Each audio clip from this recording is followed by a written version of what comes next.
Hello guys and possibly gal. Welcome back to another video. Today we're building garage shelves. So we are going to build some 2x4 frames, throw some flake board, I think it's ½ inch on top. All of this was free. It was found at a job site that my brother worked at. So no cost for me, but if you wanted to build this, it is some of the cheapest materials you can get. So we mount these to the walls, build a little cart, so that way has it has 4 rollers on the bottom, so we can pull it out. Holds my chop saw and my table saw, and everything else is mounted to the wall for storage and 2 workbenches. So thanks for the watching. Hope you guys enjoy.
Alright guys, next up on this project is building a little shelving unit slash cart fit underneath this, pretty much to fit all the tools that are just currently sitting underneath it.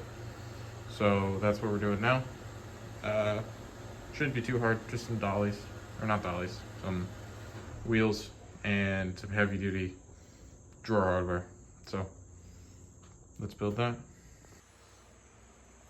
Alright, so the basic premise of this is we're going to have a box.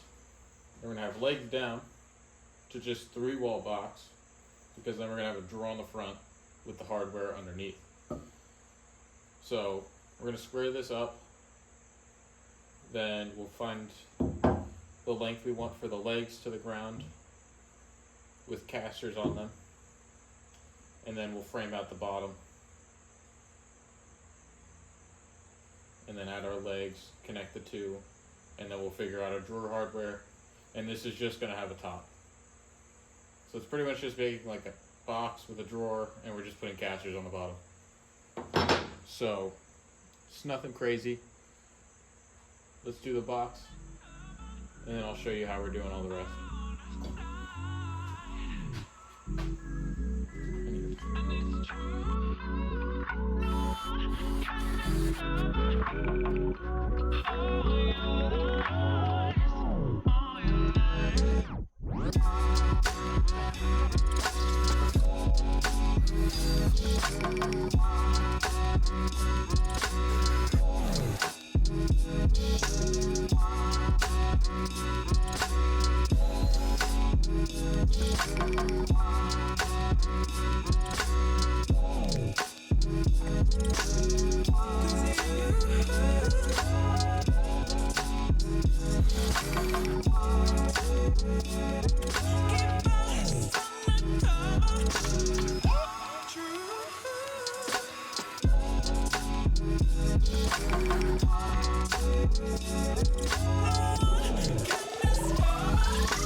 Thanks for watching the video, guys. Yes, this is the same clip from the beginning, but I only recorded it once, so thanks for watching. Hope you enjoyed. Like and subscribe. See ya.